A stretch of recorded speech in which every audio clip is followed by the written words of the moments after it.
Bienvenue dans l'émission Nabiso Rétro dans les semaines, info dans les rétro, les kaka chaque dimanche awa na chaîne Nabino oyo bomesana kolanda rétro de la semaine parce que tu yebi ki ba para ebele bazalaka occupé na musala, il n'y a pas assez de temps pour kolanda la actualité, oza koleka na mboka partout dans le monde. Na boke bino soto kasi bozwa rendez-vous ya chaque dimanche misa oyo permetaka bino boyeba na bozindo nini yango elekaki na semaine awa na République démocratique du Congo, nini yango gouvernement asalaki to alakaki pe asali na oyo asalaki te, nini yango etumisaki bayimboka awa na Kinshasa to dans l'ensemble de la République démocratique du Congo, à travers émission Oyo Info dans le rétro, to sala yango pour les bino, bandeko, bisika bozali, to ebiki bozalaka ebele, pour na ko like, pe ko commenter, surtout, ko partager ba émission et les kaka na chaîne na bino, boleka mingi, la Lyon de télévision Info, ezalaka pe les kaka pe na Télé News RDC, et puis Patrick Lokala, ezali moko yebe émission Oyo bozali, habitué nango chaque dimanche, 11h juste la Lyon TV, 9h juste Parfaite Télévision. Tozali awa, elongo nabino, tozako fungola misa, boeba ete na actualité, eleki domineki na semaine Oyo, tata mokonzi, awita kozala na Brésil pour la coopération ebele par rapport à forêt na biso to parmi ba grande forêt au monde ils ont battre là ils ont protéger que le monde entier to ba bénéficier na climat ya malamu yango na Brésil ba benga ki bango pour na ba sala ba négociation pour solola kasi boy ba été na travers mission na to voyage on a tata mokozi akendaki alakaki moko ya bayi congolais bakuta kuna mwana moko congolaise bazala kuna tata mokozi alakaki ya kolandela masolo na malamu ndenge esengeli parce que tata mokonzi azala na pona batini surtout bazala kati ya Congo na bo bazali banda kasi batebele walbi kezali c'est un peu de trop, hein? C'est un peu de trop. Ma promesse est belle. Est-ce qu'à cause d'attend qu'on réalisé parce que Bunagana est à la Kabango à Kenakate, est-ce qu'à cause d'attend qu'on surveille pendant wana, ils disent bah promesse de trop, kasi tata mukona la Kinakati nango. Bon bah à la République démocratique du Congo, Conseil des ministres Salama qui vendredi Oyo, kasi na Conseil des ministres. Bah ordre du jour ils qui retenir qui par rapport il y a taux et dollars par rapport à komata kasi mwana mboka VP mais Vital Kamerhe alakaki alobaki était dollar ekokita ezo que de chrétien do malem ekokita ba imboka ba la patient asenga ki pe opérateur économique que ba ko aménager o eteli ba taxe ebele pour que bango na retour na ngambo na bango ba kisala ba kitila ba imboka ba prix kasi na kati pe a conseil des ministres boeba été ba lobela ki pe likambo eleka ki na semaine na commune ya Mongafula na rompoanga ba bisika mutuka citerne ya essence e baluka ki ezixe ki bandako ebele ba boutique ebele jusque là il y avait 5 morts batokufa ki tata mokonzi pe alobela ki yango expliquer situation wana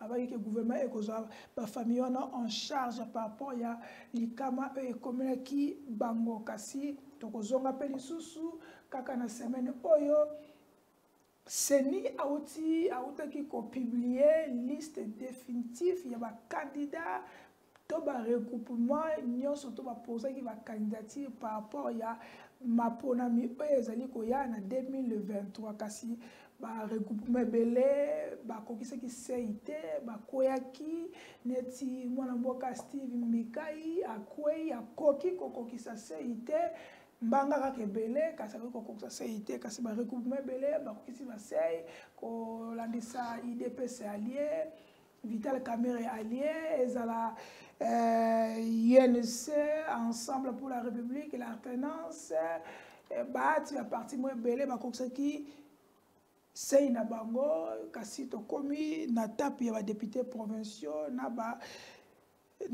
ba commissaire to ba conseiller communaux ya ba république ya ba commune ya il va commune à biso kasi na kati na yango bato ebele baza kodéplorer babiki baparti ebele to bakandidat ebele seni alongoli bango na kati na yango kaka mpona élection mwana mboka Martin Fayulu alobi ete ye azali prêt mpona kodépose bacandidature ya badéputation provinciaux mpe ya banationaux na ye kasi aza kozela audit ya fichier électoral par epai ya basango na SSC kasi eske seni akopesa basala yango ezaka mutuna kasi déjà arépondaki tokotia bino élément bokotala par rapport ya makambo eza koleka kasi tokende musika te tozali invité na biso oyo tomesana kopartage émission oyo lelongo na ye azali mwana mboka John Imbele azali moko ya bacadre ya société civile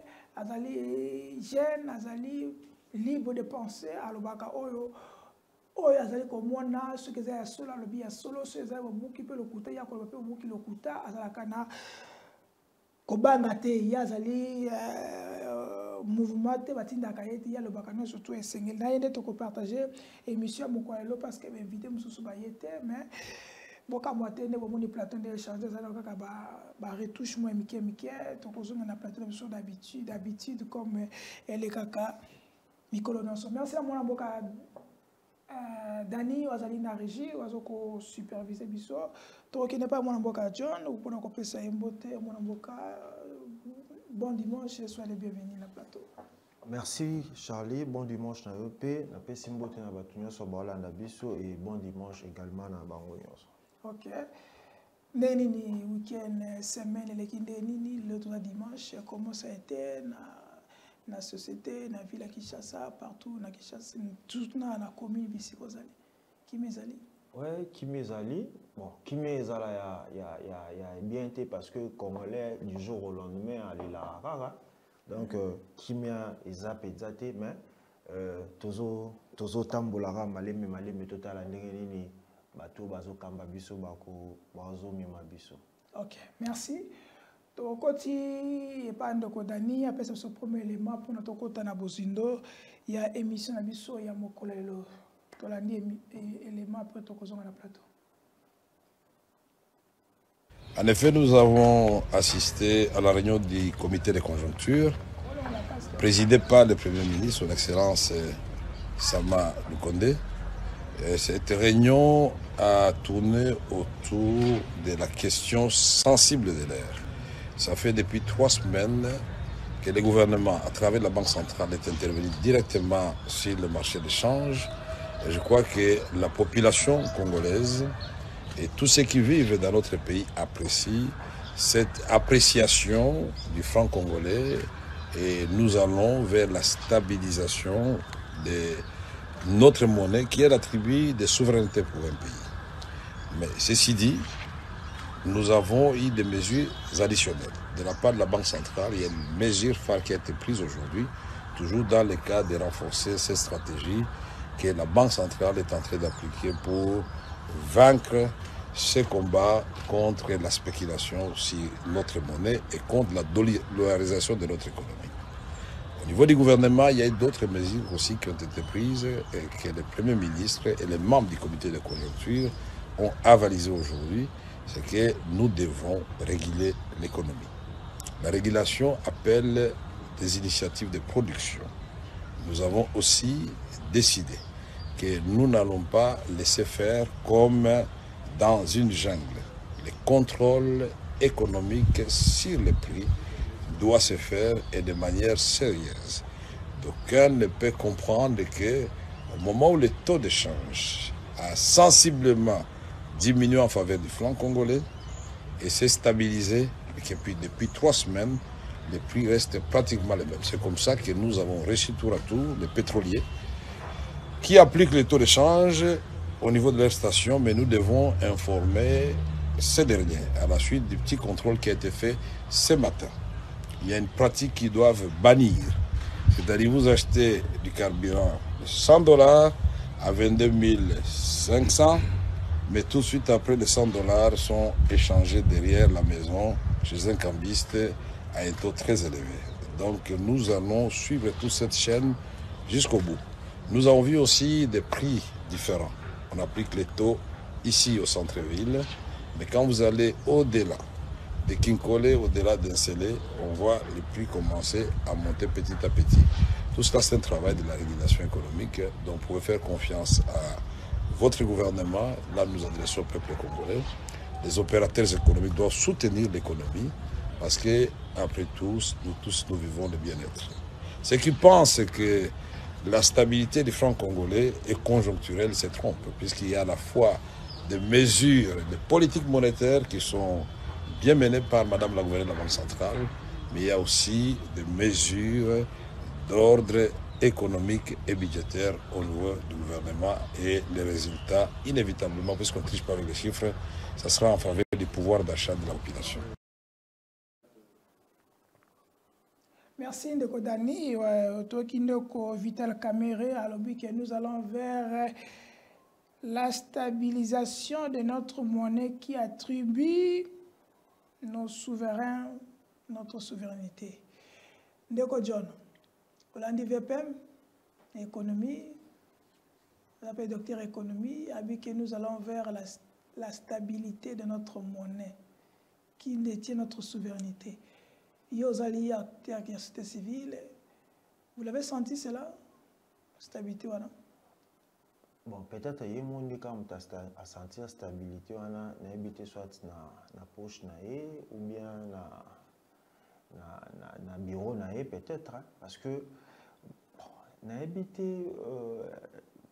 les personnes qui dirigent Arabiso,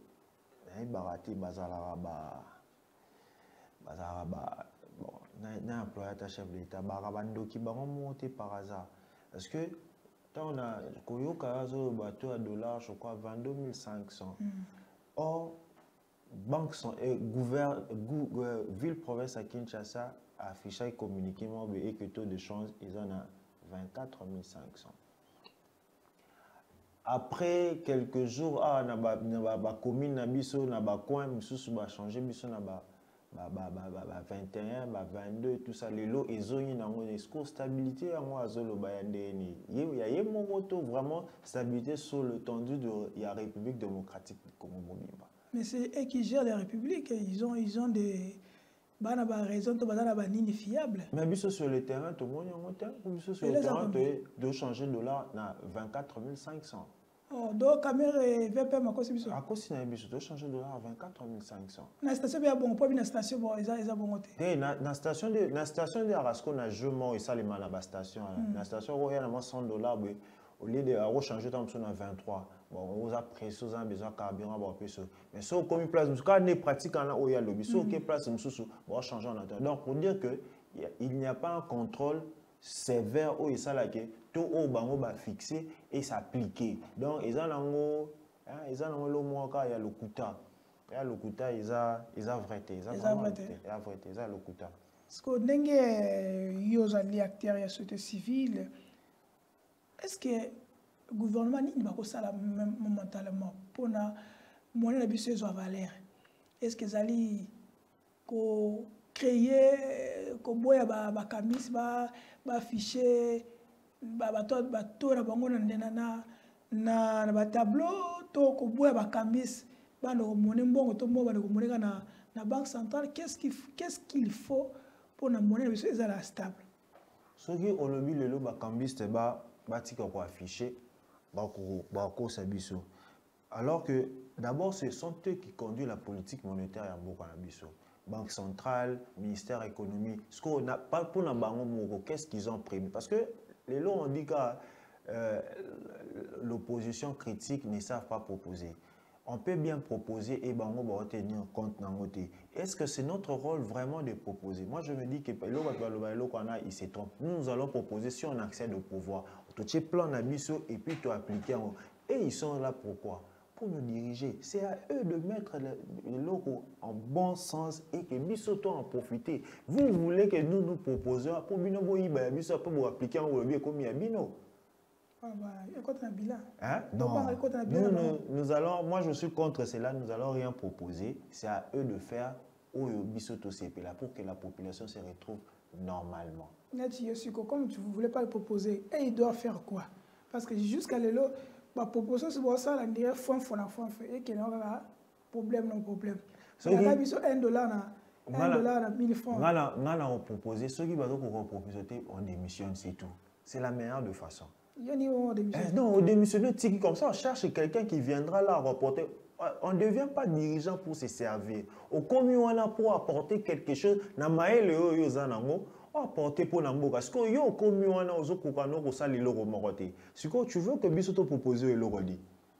Donc, négative stabilité, vous ne croyez pas. Ton numéro n'est ni tant à côté qui est à baki na biso d'ici le 30 juin, dollar et kita. Tu remets le 30 juin kita à ça sous la déclaration pour dire que y a tirala qui le bangoté. Donc au moment que Moutoumoro lui-même se métamorphose à lobby le lobby à nier à Salibo. Donc s'il ne trouve pas capable d'apporter quelque chose, il n'a qu'à laisser le fauteuil. Moutoumsou soit on a essayé. Mais nous avons 16 milliards, non? Il y a le gouvernement a rejeté qui a mongo 150 milliards pour stabiliser tous les champs. Mais qu'est-ce qui ne va pas jusqu'à présent? Ils ont dit que la mauvaise gestion, quand nous avons le bateau, ils ont dit cadeau chacun va conseiller le peuple congolais.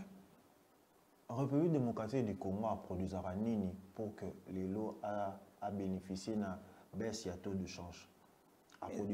Et ça, système on produit rien, on subit aux les canaux Libanda, comme dans le Bango toujours.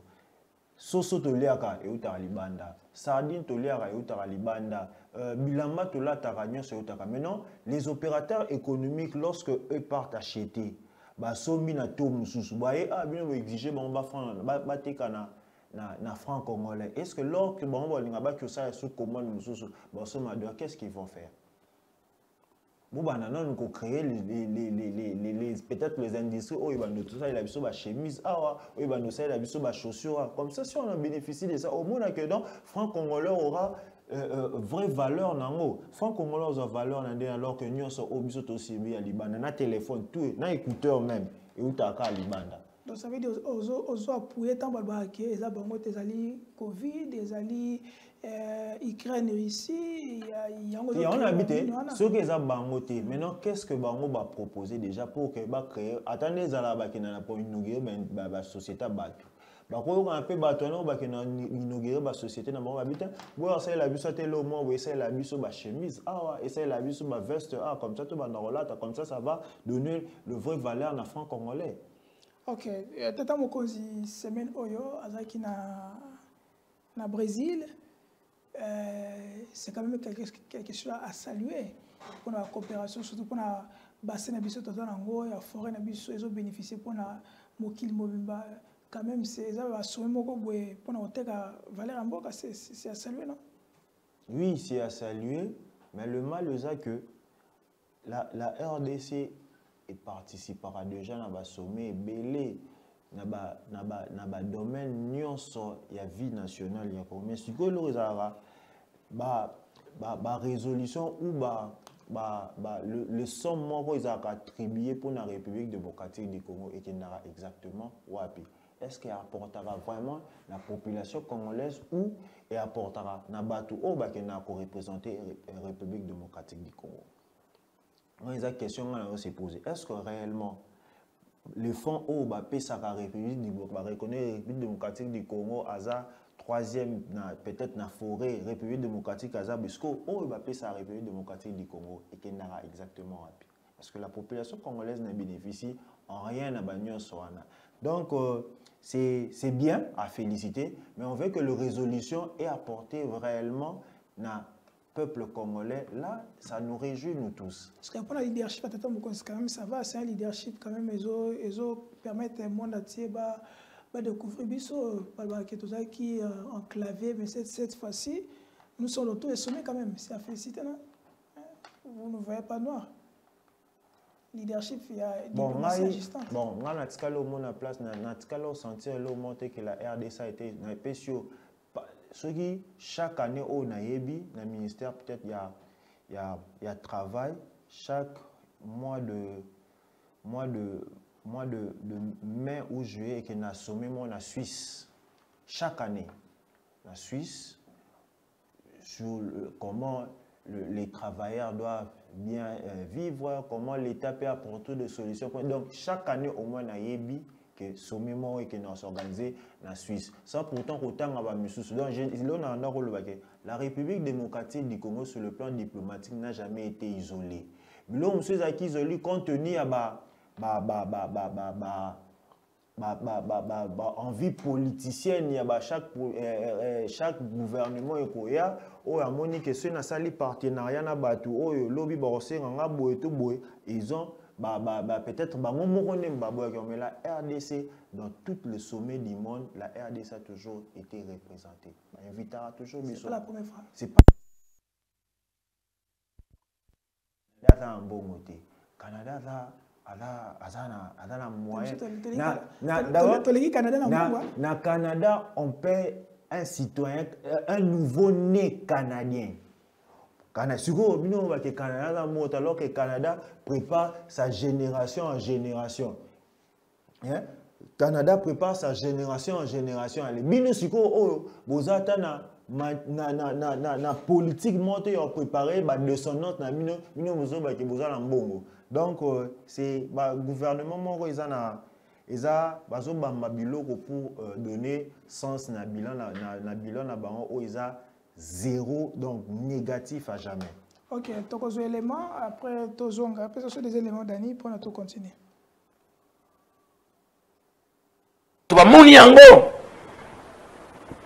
biloko ko bimeza ko continuer ko bima bakamata bokamati bobomi moto dans ces circonstances et bokamata bolibia non eza président de la République ne atini bato naye non qui a incompétence babomi ndenge nini na ndenge pe nga na yoke ça n'engage que moi je parle pardon je comment babomi na ndenge nini balevaki okende bakei babeti de kobeta asali arrêt cardiaque. Je parle encore conditionnel, ne me demandez pas où est-ce que j'ai eu l'information. Et ça, dans le cadre de Moussa Nangai, dans le cadre de babeti ceux qui relâchent qui sont dit ça qui peut convalescent hein ou qui peut kobela bon nous autres hein na ba je bando qui ndo na babeta qui ne koboma wana babomi c'est que yo babolole wana makila moto tele kamati etamboli to sala ndenge nini et comme qui esikaline ya okene ko bwaka e bembe pe ba maquiller de monde bakamati moto bakotse na mutuka bakangie ceinture kitoko mwasi na lebita la taka ceinture te tozalea wa mingi to la taka ceinture te de bakamati bakeno kanga ceinture mabele esa komona na mabele ya moto yo babendaki bokamata ça que na kinga boke scénario ya yo chef à sécurité n'était pas que c'est le président et que je ne veux pas le défendre. Mais je dis que c'est tellement aberrant. Après, si fait vers Ali Boboma. Allez, bien que vous avez dit, le lendemain, au bois cahier, là, si dans les ceintures, côté balistique, ton côté là. Bah, les côtés là qui wapi.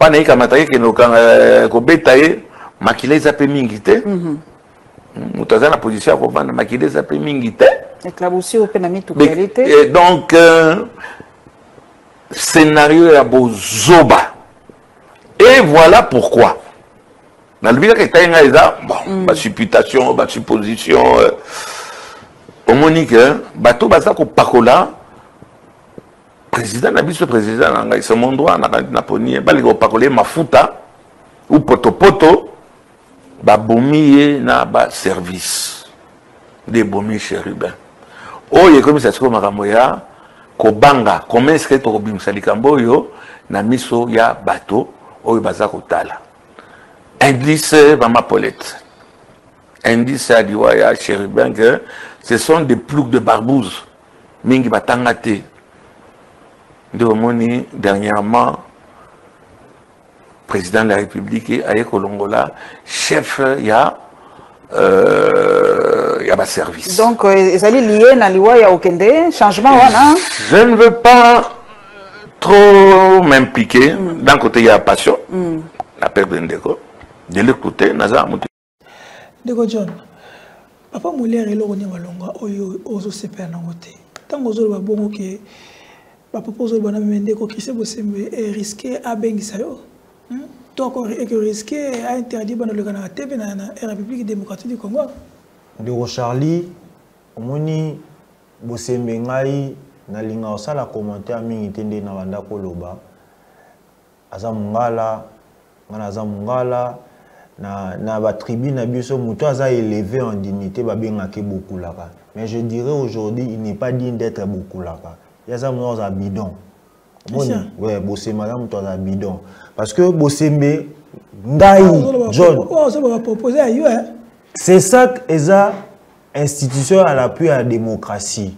Et ça, oh, il y a le rôle de chambre na pesa ba ordre. Non, c'est pas comme ça. D'abord, plusieurs bandes de Kobazo déploré à même pas aux journalistes. Est-ce que Bosembe ma cause là, exemple, Bosembe est niaïste.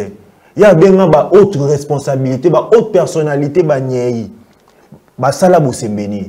Pourquoi quand les gens disent la vérité, Bosembe a appliqué à faire appliquer loi à l'okuta. Donc pour nanga Bosembe donc, je ne sais pas, ils ont vraiment ni moi, je regrette le temps où on a fait na bana olandabo. Tu fais na benabo, on l'a mouti lundi, mardi, mercredi, au fumoli télévision, à la kiosque.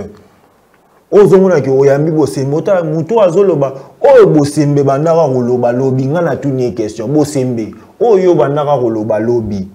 Na oyo ezosalema lelo na yo ndeko comme président c'est yebisanga lelo ni échanger na oyo bandaka loba lobi to comme l'état de droit il faut respecter respecter l'institution il faut respecter ba cause il faut pas le basement mutundo bakala wana faut maman changer il faut comprendre mais yokate mais yango wana so valeur surtout comme un état de droit c'est que na kati état de droit liberté de penser ezali garantie donc mutu oyo amoni eloko salami mabe Papa Molière a le bien. D'abord, il faut regarder.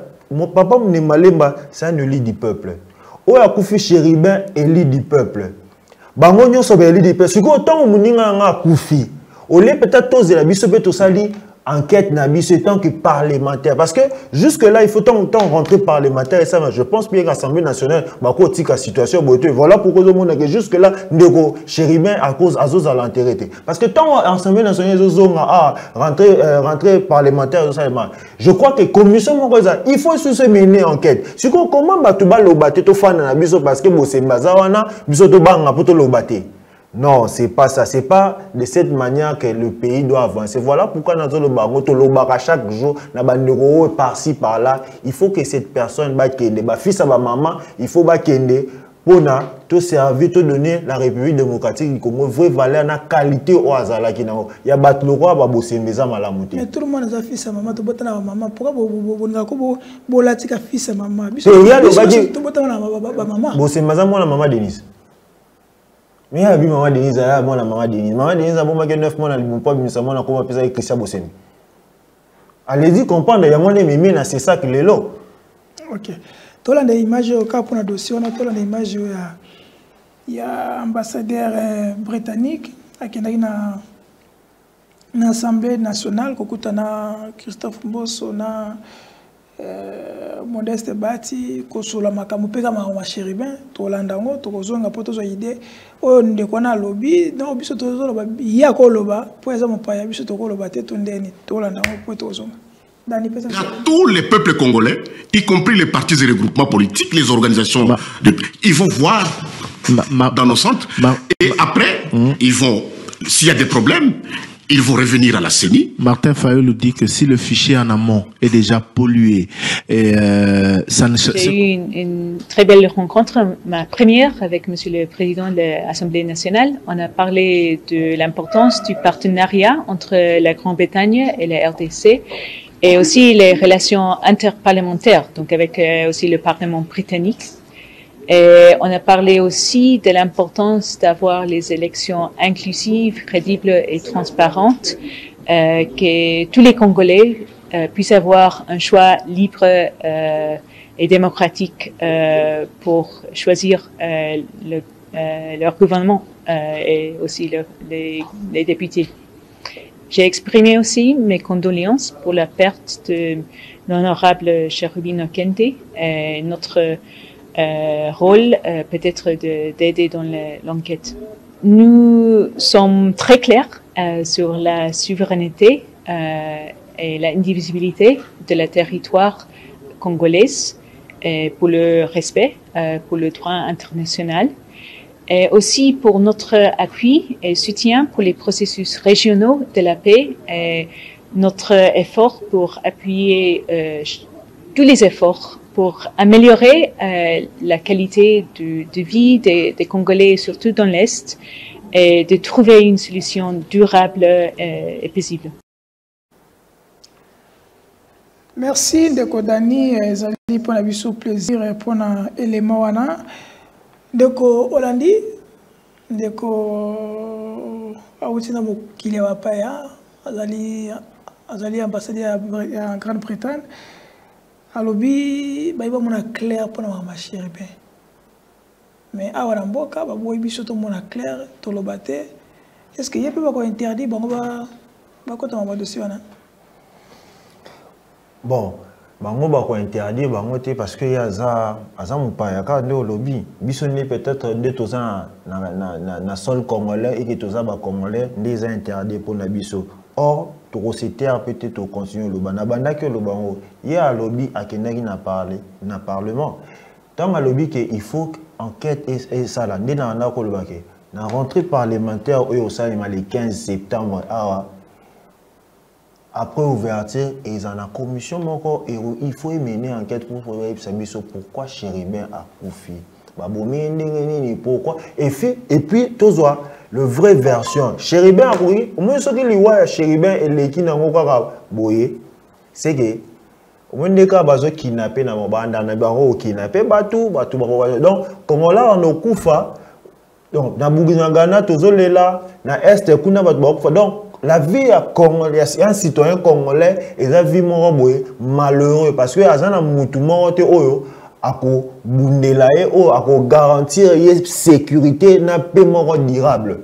Donc ce qui lui voit Chéribin meke nango pena boye vraiment donc malheur au Congolais pour dire que tant que régime oyo et rosalation en place kaka Congolais bara qui vit na ezavia pas non Charlie no bima muke na inabita kaliso na quand même les Congolais souffrent.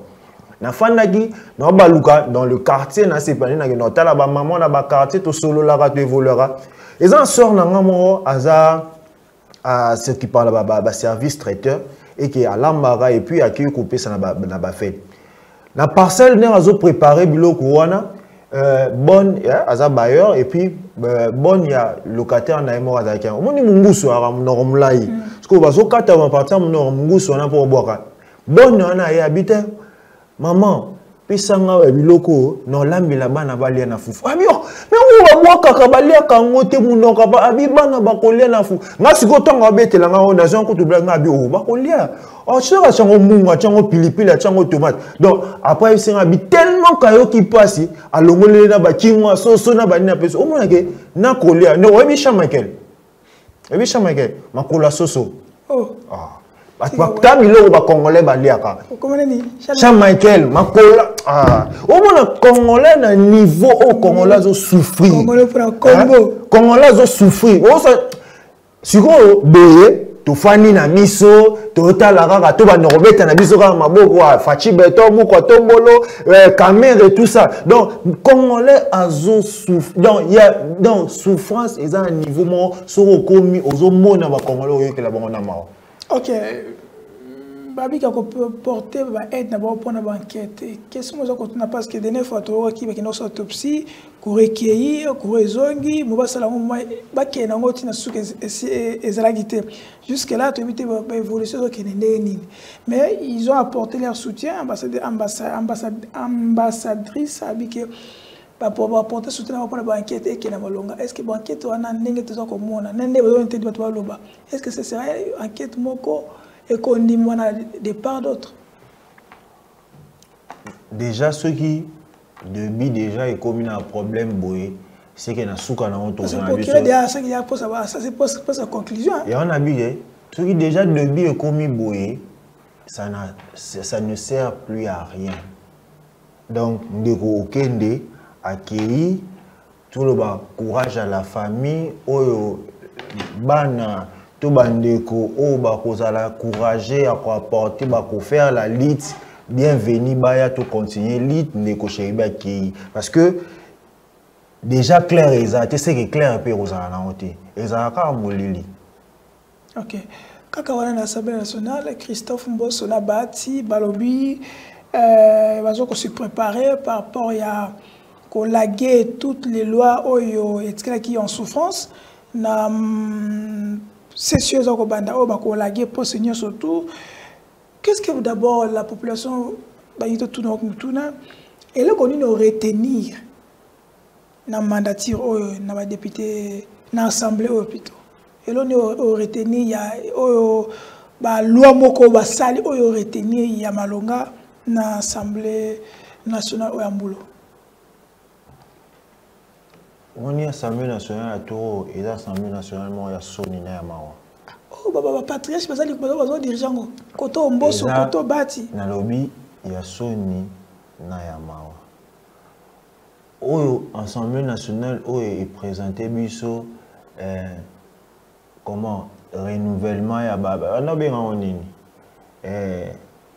Comment basculement ya FCC basculement ya nini donc il y a majorité au biso na isa ya Soni donc tu retenir que pesi congolais et loko moroté et que élection déjà ils a tellement mabé que je doute fort mais total rare mais je pense pas que ata mutu moko dans le parlement si vraiment on a de bonnes élections morota ozonga pour pesi congolais lo moroté. Si on est monté, donc il n'y a rien à espérer. Et l'on monté, loi, l'homme a malongaté apporté et zaté et apporté l'homme monté. Même bateau, c'est nous qui va se distinguer tout en honorable, c'est ça, tout ça, apporté qui honorable, c'est ça, à senga qui loi électorale et ça n'est monté au G14 dans ensemble maintenant honorable, c'est ça, va protéger qui va torpiller en haut, va changer en haut forme. Donc pour dire G13, donc changer en forme pour dire qu'ils n'ont rien apporté. Donc ça dit et l'euro monté pendant 5 ans, on va jusqu'à palissade, n'a pas $21 000. Ce qui pose les députés wana bazasiko nenge mapona mezo ko banakami te attends mon rotazonga attends oh mais non on est malé il y a quand même le source de problème hein il y a un problème déjà le bagabi plupart bazawana ne lobo 90% ba kozonga te ba yebi ba kozonga na bango te ba robimisa mutu mabe OK ya ada franc libre à la population, ça va forager, est-ce que le député Moussala n'a pas foi sur la population? Député Moussala il faut qu'on ait la biso bébé. To câble à courir bébé qui est travaillé ensemble la biso. Est-ce que ça vraiment Moussala n'a? Non, Moussala n'a. Vous l'État c'est l'État va soumaga. C'est l'État qui quitte bon ça lango. Mais pour l'État Coca, ils ont fait ça pour l'État à Coca à travers le contrôle parlementaire, à travers le loi au Bango Botesco. Qu'est-ce qu'ils ont? Dans le moment où ça les lois il y a comme au Kabila babattu, yo Kabila biso biso yo senga. So senga yo ta. OK. Tous dernier dossier, un dossier ma mon ami. Dernier épisode sur les mains il y a Dini Manara, Wazali vice-président ya Seni. Après à tous les peuples congolais, y compris les partis et les groupements politiques, les organisations, ils vont voir dans nos centres et après, ils vont, s'il y a des problèmes, ils vont revenir à la CENI. Martin Fayulu dit que si le fichier en amont est déjà pollué, ce contrôle ne changera rien. Il dit également, j'emprunte ces mots, il dit également que lorsque vous allez publier les listes, il y a que ceux qui viendront voir ne seront concernés que par leur nom. Les fictifs vont demeurer sur les listes. Mais qu'il envoie ses partis, qu'il envoie son parti pour vérifier. Vérifier quoi? Mais les listes. Moi, Thierry, je viendrai vérifier mon nom. Non, mais vous savez-vous que chaque Congolais s'est enrôlé dans son quartier? Oui. Mais alors, si vous voyez le nom de quelqu'un qui n'est pas dans votre quartier... Mais comment je saurais? Parce que je ne connais pas les noms des habitants. Si vous n'êtes pas membre d'un parti politique... de mon quartier. Mais s'ils ont des adhérents des partis politiques, ils n'ont qu'à regarder les listes des adhérents de leur parti et aller et vérifier. Vous convenez quand même que c'est difficile. Un quartier qui compte 30, 40, 50 000 habitants. Moi, je ne connais pas tout le monde. Mais je viens, même si je suis un parti politique, oui. Je viens, je vérifie dans un bureau de vote ou dans un centre oui. Les listes des électeurs. Je ne saurais pas, parce que je ne sais pas de mémoire tel habite à tel endroit, tel nom est exact, parce qu'il est là, il habite mon quartier. Mais c'est difficile. Justement, c'est le travail que la Senko veut faire. Or, la loi l'a déjà dit. La Senko veut faire ce travail, ce contrôle citoyen par les listes. C'est ce qui est recommandé dans la loi et c'est ce que les auditeurs nous ont recommandé. Donc on dit la même chose. C'est ce que vous refusez à la Senko, en fait. Parce que si la Senko veut le faire... Mais qu'elle fasse. Mais ce que nous refusons, c'est que nous ayons... Vous avez lu ils veulent que nous puissions faire un contrat. C'est ni Senko pour faire ce travail. On ne peut pas faire ça. Nous sommes l'église au milieu du village. Nous avons fait un contrat. L'État a fait que la CENI soit en contrat avec tout le peuple congolais, avec toutes les organisations. On ne peut pas avoir une bipartite avec eux. Nous ne pouvons pas co-gérer le processus électoral. Ce n'est pas possible. C'est totalement impossible. Monsieur Manara, vous reprochez à l'SCC et à la Senko d'être plutôt proche d'un camp politique? En tout cas, c'est ça le ressenti que nous avons. Le ressenti que nous avons, c'est que ces deux organisations, ou bien ces deux églises, ne sont pas vraiment au milieu. Hein.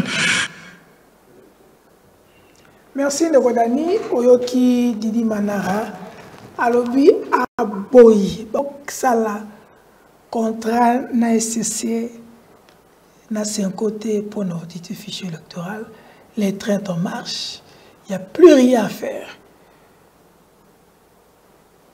Babimi c'est la liste il y a candidat ou il y a candidat provincial candidat national plutôt, donc il n'y a plus rien à refaire. Ndeko John moi c'est un qu'on a essayé c'est fatigant tout est bon basengi bino bato mon ami so moni eloko bien te na venir yo moni muta asarolaki aza électeur mabeto aza électeur ya bien te faut que donner ça na seni donc après c'est une piste belle dit maintenant alors déjà il y a plus rien à faire.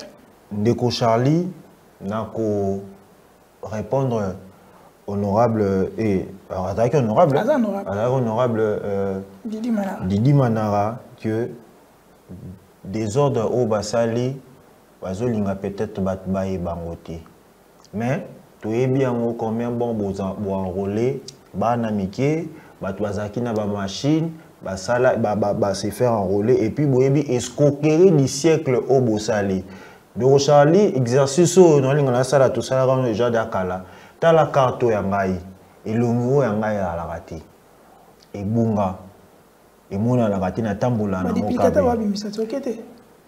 ce que vous n'a coûté ti soya dipicatez a compris soya dipicatez na kenaka déjà fois passé ba bisinga ite na ba machine ils ont compliqué ba relancer communiquer et ça les suna zonga lisusu ko zonga na ke kuna singa oh non ba tu ba kotsaki ba carte machine est bloquée il faut zela après 2 semaines ou après 2 semaines au déposer yo nous avons na benga paiement habitant so yo vraiment on a besoin aux d'argent au paye ça $10 pour ba monsieur le duplicateur ah on paye ça $10 pour ba monsieur la duplicateur donc faut comprendre que seigneur et ça escroquerie du siècle voilà pour ça duplicateur donc pour dire que seigneur balingi on dit qu'il y a malamuté pour comprendre les secrets déjà t'as dans la carte déjà les abus et vous ce que tu bito kota pour eux d'aller visible ce que voilà et dans la carte ici ko de na carte serveur bon linga to e ba ndengeni parce que ba bi ozali donc pour na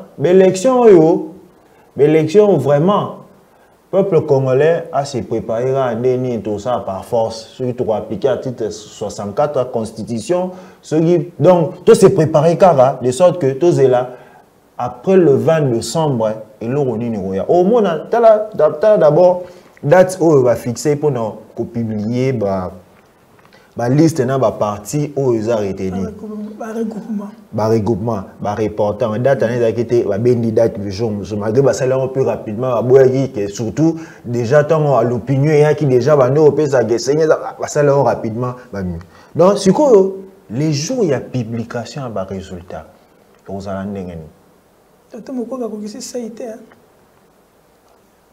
olenga ko kisi saité Steve Mika également. Bon, Steve Mika, Bolenga Koi, on dit, tout le monde il y a des partis politiques mallettes. Parce que il y a un déconnant sur la net, tout ça mon cœur. Steve Mika, on n'a pas de problème avec lui. Steve Mika, on a awa, azama kasi. Azana recoupement, on a créé recoupement monnaie, alongue pas bâti à escroc, à Maradona, escroqué. Parce que nous estime Bika a quoi que ça a été. Ndeko Charlie na banda. Na mus na sima batu. Na banda Koloba. Je me pose la question par rapport à ça. Banda Kala to banda Koloba, il y a des partis politiques mallettes. Dans parti mobilisation tali aujourd'hui formé à quatre partis qui ba membre au mona Moana Moisi, Leki, tout ça. Donc, les lots, tu comprendre effectivement que ma partie même si ok et pas na kuna na ok pena na douale pena na kati kuna au monde attaque partie na kutu ezatate. Donc, to yega to fani mission na Kinshasa, télévision est belé, allez ba commission ministre, tout ça les ndongo zumo solo genre. To ko pe ko zo li susu que non ba parti on a ba atteindre qui ba sei et que seni na plan na mabe po na politique na biso diabolisation za makasi au moins que tam soupe Steve Mika ina zope akokisa une essaye mais comme ça dana ba confina baati ba habiter bokatela ngaya parce que na seni o za bongo oui oh na seni o za pena bongo to ça sali lisanga mobimba bo comme ça fati mais oh que le bien nous sauter que zo kumisa fachi ne nyonso baza d'accord na yo to bango nyonso va porter soutien na pona ba porter soutien na bango pas na yo non tant on dit manara zo ba que il paraît alors oui bon il paraît mais c'est ça ce qu'il a dit que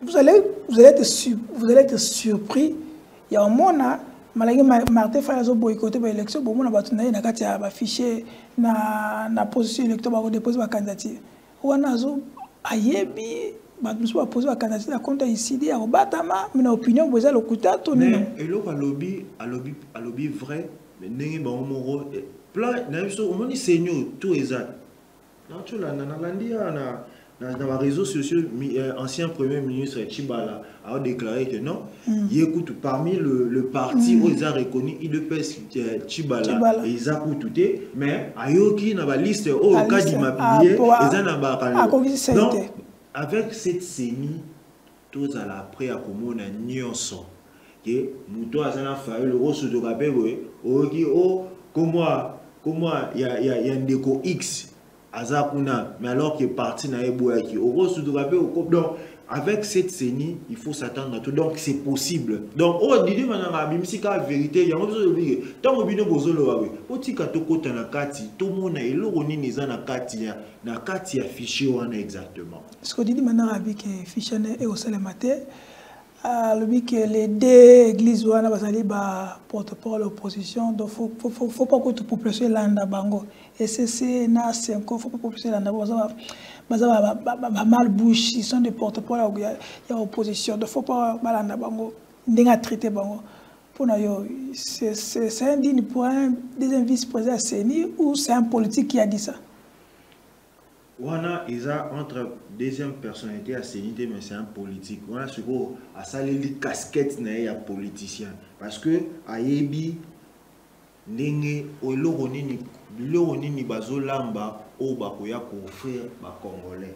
Donc que le congolais bas à la vraiment vigilant, tous à la vraiment prêt que le 20 décembre ou après le 22 de la publication, tous s'attendent déjà que toujours escroquerie du siècle donc escroquerie du siècle où toujours soit faut se préparer pour te boire. Pour ceux qui se préparent pour monter, vraiment, souffrance n'a vu sur Iroko là. Et continuer que même ceux qui te butent essayer la prochaine élection en 2028, bon, il y a organisé ce bombe à ma casse, pour les carreaux au coup Kabila PC du ok.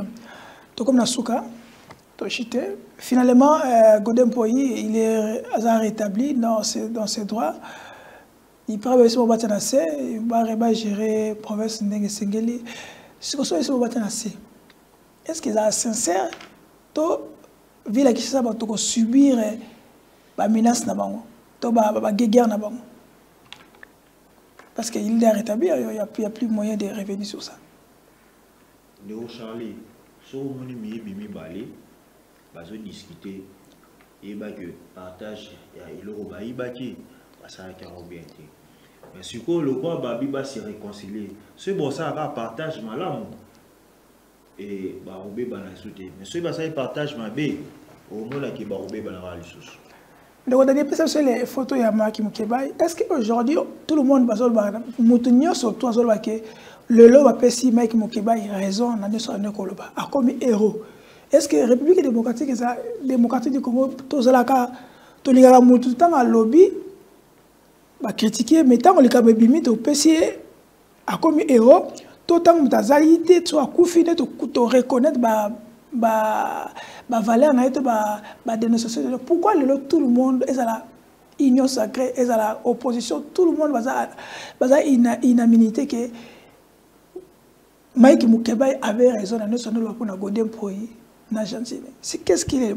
Il a connu comme si Congolais bon. Pourquoi Congolais ça l'a rappelé bon? Mais na Congolais ça l'a soza vivant. Ou nyo soba na kosa na lambo e ba moté. Pour ça ce que vous avez qui mutuma beta mo ko foko mutuma labo. Mais les loto pesi honorable Mukebai raison, mais to pesi raison na moment mo ya mabe. Dans moment où azana na prison injustement monsieur soit arrêté, il fallait et loko oyo eya nenge vérité ya malembe mekomi azala yimoko na force na ya koloba ya koleka na betando eke aloba valablement vraiment nenga banai koba mais lelo azana possibilité ya koloba raté courage ka place azali mais il est temps de libérer les bisoyé parce que mon ate asala ki musala malamu a continuer ko loba ndenge ya misana koloba abimisa ba vérité mususu ko tuna na bimisa gite mais abimisa yango. Donc on trouve un mot pour la Salobos Kadela, toi qui as obéi là, venu à l'hôpital fois que se soigner et le on va toquer un mouton mais aussi la tête Mike Mukebai c'est un qui recourt na cour constitutionnelle pour interpréter pour la inconstitutionnalité ya neba kanga qui mais tout le monde de Godem pour na sima cour constitutionnelle à répondre. Ouais pourquoi ça ko là on a première question. Deuxième question. Tolandi na messe oyo le pasteur Wallace Asalaki to moni président cour constitutionnel wana. Azo déclaré que Tata Mokonzi en 2023 a gagné l'élection. On a président cour constitutionnel. Batebe babi était kuna za tant que pasteur. Azaki tant que président cour constitutionnel. Est-ce qu'un homme d'État il peut s'afficher comme ça et dire des choses comme ça? Parce que dans le Congo, pasteur, tout cour constitutionnel, soit président cour constitutionnel, soit dans cour, soit dans la cour, soit comme tout suite normal. C'est comment on peut expliquer ça?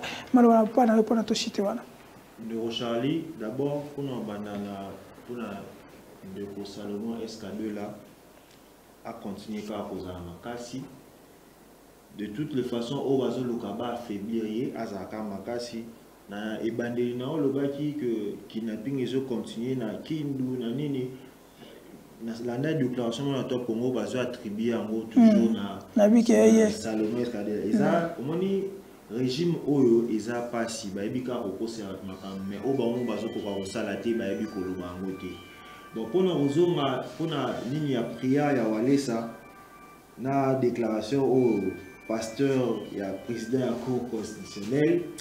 Vraiment, tu as vu déjà que la CENI prépare que Félix Antoine Tshisekedi Tshilombo a gagné l'élection et que tu as ça chance à rejoindre l'élection par force. Donc tu as été tu as dernière souffle na biso tu as réélection à Félix Antoine Tshisekedi Tshilombo. Oboyango. Toboyango. Muto bazo batiba pasteur bazo bakosanga bazo bakiaza réeli prophétie bimi. Non Charlie, au moni avantage les lots tous nango ba congolais, ceux qui vraiment tous se laisser dribbler dans le bafo teza ya biso moko. Tous un président nous avons toute sa vie boyée publique. Vinae tant que président de la République et Vinae avant comme président de la République. Sur nos hommes en émission, moi ils qui en campagne. Au épinde il y a le babi et au monde si congolais mutu souffrance au mutu azo yo qui sont souffrance yo congolais zoba tel point qu'a voté dessus. À ce que tout ça zoba oh ya benga bis oh ya azo qualifié que non congolais zoba et ça a éveillé et puis le même congolais n'a coupé ça sous chance. Non, on peut ça chance à temps pour le monde. On peut ça jeter. On peut ça en attendant. Quoi, 2023. Félix Antoine Tshisekedi a gagné l'élection. On peut pas recouper. Il y a eu ça c'est des bases. Bazo nyonso on va préparer. Bazo majorité écrasante. Bazo nyonso de Charlie. J'ai dit le pays où ils ont appartenu à Bissau sur Congolais. Moutou a repris sa chance n'a sa casate. À moins que escroquerie du siècle où il a déjà préparé des bandeliers. Là, par escroquerie du siècle. Mais toujours se préparer pour éviter escroquerie du siècle. On assure. Oui, on assure que escroquerie du siècle est le cas. Qu'est-ce que moi, je peux aussi ça? Hollande a coup d'état na Sahel, na Niger, na Niger surtout. Est-ce que l'armée est allée donner rempart ne pas le baquet? Il y a recours, il y a population, tant que les politiciens vont gérer bien, il faut armer aux Amaloba. Est-ce que c'est normal? Est-ce que vous avez appuyé que le coup d'État doit encore revenir dans notre continent africain? Non, moi, je n'ai appuyé le coup d'État. Mais si le militaire trouve que la politique, bon, ça, ils peuvent prendre le pouvoir pour remettre ordre normalement et que pour donner chance à la population. Là, peut-être oui, mais sinon, je ne soutiens pas Yango et que tout ça peut n'importe un coup d'État, tout ça besoin de passer dans la voie démocratique. Yango n'est important pour le développement de la nation. Pour le Congo, un mot pour la République et puis un mot pour la bateau Hollande Bisso, dernier mot. Dernier mot pour le pays Nabiso, les Congolais, tout continuer aux efforts pour tout combattre le régime au bateau préparé sur l'escroquerie du siècle. Et que la PSI de Rodani a accompagné Bissau qui vraiment fort dans l'émission dans le côté technique. Donc merci Mini et mon ami Souka. Ok, merci. Nabina surtout beaucoup là Bissau. Dans la Lyon télévision officielle, Peto et Bissibine le Komoko que Congo est pour na Bissau surtout, Congo est pour na Batinyo surtout. Kasi teba kosala chama longa soki carte duplicata et comme on sait en bon ça veut dire que le problème est comme makasi soki duplicata comme on sait en bon problème comme makasi parce que maman waza na mbongo te ndeko waza na mbongo te osuka ndele donc ça me fait très mal que tu comme une citation là. Ça fait très mal. Et dans la commune, les policiers bazawana, beaucoup de zawana, parce que c'est à $10. Il y a beaucoup de choses la thé. Ça fait très mal. Ça fait vraiment très mal. Surtout dans la commune à Lemba, dans la cité en moment. Je ne sais pas dans d'autres communes, mais la commune à Lemba. Oh, je ne sais pas. Tout le monde est la prochaine. Tout le monde est même heure, même chaîne. Bye bye. Ciao.